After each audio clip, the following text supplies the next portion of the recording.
what are the new resources coming in the desert? Quite a few new resources coming in the desert, actually. I think I'll start with the one that people will be at least familiar with, which is gold. So previously you could find gold as a secondary drop from other resources, but there's not a lot of it, and you need a lot of gold to do some of the delivery missions. We've also got the more common resource node called fluorite, which gives you fluorine. This will be the common resource that you're using to make a lot of the blocks, the new blocks in the desert. We've got kimberlite. So this is a bit of a different one. Kimberlite drops diamonds. Ooh. But because they are rare and valuable, you have to be careful with them. So this is one of the first resources where you're actually going to have to go and fragment them if you want to get the diamonds themselves. Finally, we've got oil. Oil is an extremely rare resource which will be hidden in the desert, shall we say. Maybe people will be guarding it, who knows? It's a much rarer resource. There's a few oil sort of slicks that you'll find across the desert. You'll have to go exploring for them though. Some of them will be combat challenges, some of them are exploration challenges, and some of them are just challenging whether you can even survive in the desert. Once you find them, and you've secured the location, you can then start extracting it, and this will basically generate oil barrels. They take a little bit of time to generate, so the more oil setups you can get going, the more efficient you'll be. And yeah, you'll be able to use the oil for various things. One of the main things is you'll be able to make booster fuel from it. Booster fuel is kind of hard to craft at the moment. It will be a lot more efficient with oil. Is there any chance of also getting weapons that can affect enemy tech temps in the update? The desert faction are a little different from the other enemy factions in that this faction has been specializing in desert survival for generations. They actually have some kind of tech that players aren't necessarily privy to, which makes them sort of almost immune to heat. They're ready for the desert,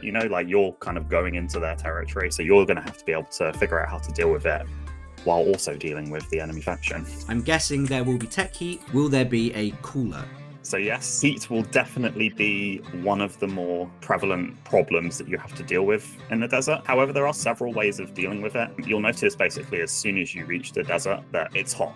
It's really hot. When you first enter the desert, you'll be ever so slightly clipped up into that damage region. So you will be taking damage, but it will be slow. Actually, one of the main things that you might seek if you're hot is shade. And yes, shade does impact your temperature. In terms of actual cooling though, yes, shade is not the only way that you'll be able to deal with it. There are a couple of extra blocks that will help you deal with the heat across the desert. The desert gets steadily hotter the further in you go, the deeper you get. So we've got heat sinks. Heat sinks passively reduce the overall temperature of your tech. Heat sinks are quite expensive in terms of tech reactor cost. So although they are passive and you don't have to worry about them, they will significantly impact your tech building. The other option is a cooling radiator. You can store liquids now. We've got a liquid tank. You can store liquids from the world. If you go into a body of water, you'll suck up the water. You can then attach a cooling radiator to this, which will reduce the penalty zones so that it's harder for you to hit those heat boundaries and take damage. Are there going to be sandstorms where you can't see? If yes, do we get radar vision to see techs through walls/sandstorms? Yes, there will be sandstorms. They are pretty intense. Because there's lots of sand and debris everywhere, it actually messes with the tech's navigational equipment. Usually you've got a little radar on your tech. That's actually going to be scrambled, so you won't be able to see which direction is north. You won't be able to see any markers on it. Part of what we really wanted to get across this feeling of in the desert is this idea of feeling lost. The desert, for anyone who doesn't know, is huge. It's one of the biggest continents that we've done. So we really wanted to try and make it feel like you could get lost out there. So the things that the interference messes with is your holo map, top of your tech. Your actual map gets distorted and you can't see anything on it either. You can't use pings in multiplayer.